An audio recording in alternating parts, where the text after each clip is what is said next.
नवरात्रि के एक दिन पहले लग रहा है सूर्य ग्रहण। क्या प्रभाव पड़ने वाला है नवरात्र में सूर्य ग्रहण का? मित्रों, नवरात्र के एक दिन पहले आखिरकार इस सूर्य ग्रहण का क्या महत्व है और इसका किन राशियों पे बढ़ेगा प्रभाव और किसकी बढ़ेंगी मुश्किलें, किसको मिलेगा लाभ? सनातन धर्मा डायरीज में आपका हार्दिक स्वागत है।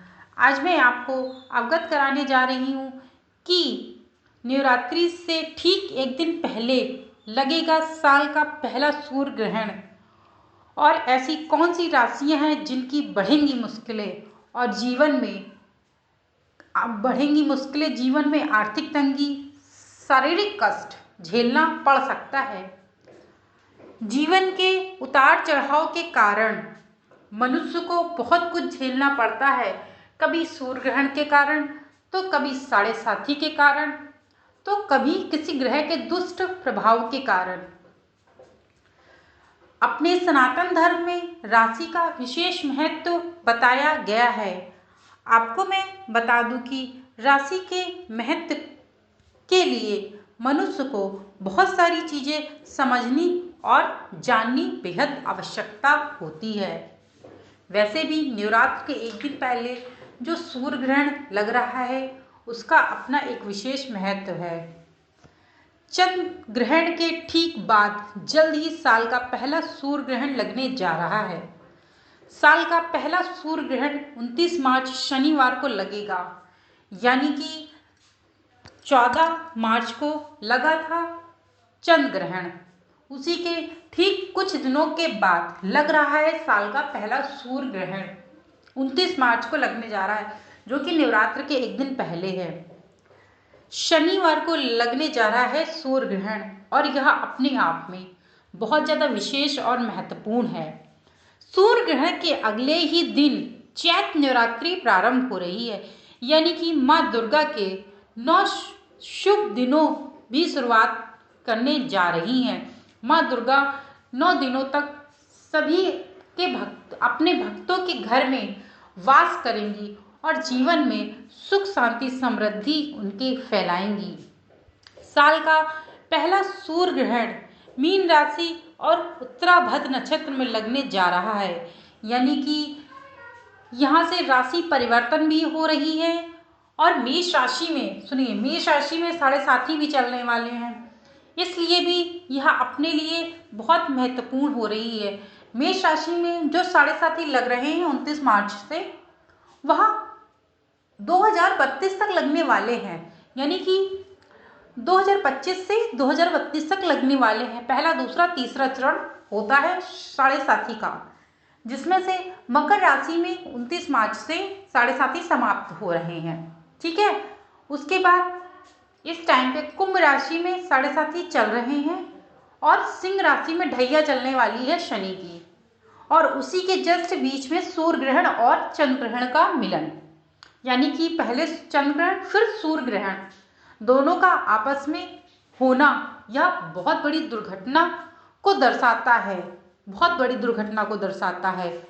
साल का पहला सूर्य ग्रहण मीन राशि से उत्तराभद्र नक्षत्र में लगने जा रहा है। तो आइए जानते हैं कि साल का पहला सूर्य ग्रहण किन राशि के लिए अशुभ परिणाम लेकर के आएगा और इसका सूतक काल का भारत में मान्य होगा कि नहीं होगा, यह भी आप जरूर समझ लीजिए, क्योंकि हर एक चीज की जानकारी होना बहुत ज़्यादा विशेष और महत्वपूर्ण रखती है। छोटी छोटी जानकारी से हम अपने दिन को अच्छा बना लेते हैं और जीवन में हर एक पहलुओं को देखने के लिए हर एक चीज की प्राप्ति होती है। सूर्य ग्रहण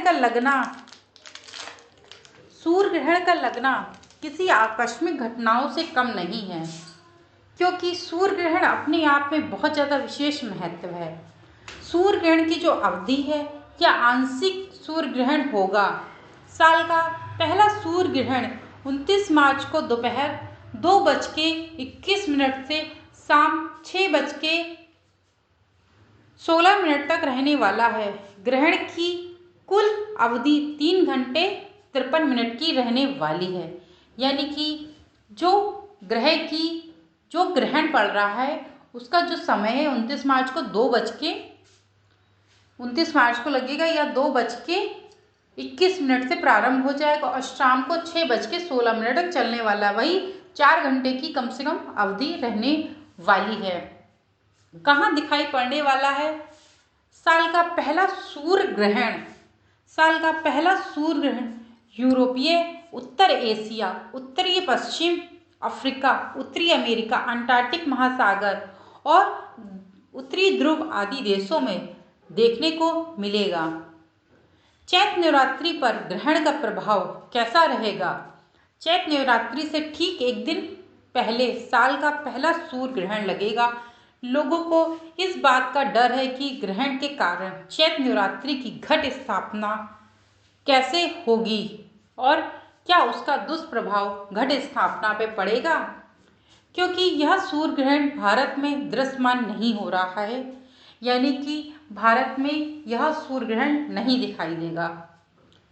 इसीलिए नवरात्रि की घट स्थापना पर ग्रहण का कोई प्रभाव नहीं पड़ने वाला है। यानी कि आप नवरात्रि में जिस दिन आपको घट स्थापना करनी है, नवरात्रि में मैंने घट स्थापना का भी अपने सनातन धर्म डायरीज में वीडियो डाल रखा है, आप वहाँ से जाकर के देख सकती हैं।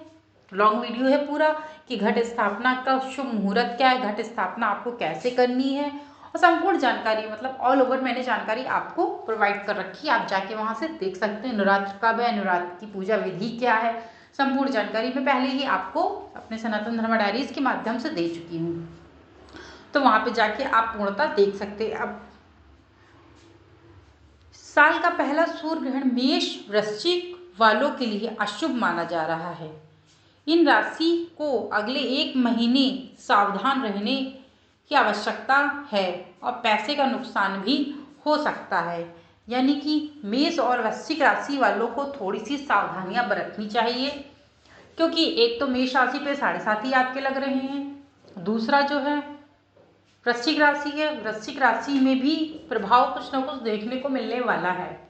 बहुत सावधानी से रहना है इन 2 राशि वालों को, और जीवन में जो भी घटित हो, जो भी जैसा भी हो, उसको आप एज इट इज समझने की कोशिश करें, क्योंकि ग्रह का प्रभाव है। जब हमारे ऊपर ग्रह का प्रभाव पड़ता है तो बहुत कुछ हमारी लाइफ में डिस्टर्ब होती हैं, चीज़ें बहुत डिस्टर्ब होती हैं। ऐसा नहीं कोई डिस्टर्ब नहीं होता, बहुत ज़्यादा डिस्टर्ब होती। फाइनेंशियली डिस्टर्ब होता है और फाइनेंशियली होता है, शारीरिक भी हो जाता है, बीमारियां ढेरों लग जाती हैं, आर्थिक कष्ट होने लगता है, यानी कि पैसों की कमी होने लगती है। तो बहुत सारी चीज़ें हैं देखने को मिलती हैं। लेकिन हाँ, इस दौरान आप अपने आप को थोड़ा नियंत्रण में रखें और सुनने की क्षमता को थोड़ा बढ़ा दें। मतलब बोले कम सुने ज़्यादा। जब आप बोलेंगे कम सुनेंगे ज़्यादा तो आपकी सुनने की शक्ति वो बढ़ेगी, आपको चीज़ें समझ में आएंगी कि एक्चुअली हमारे साथ क्या घटित हो रहा है। तो इस चीज़ को आप ज़रूर ध्यान दीजिएगा, ठीक है।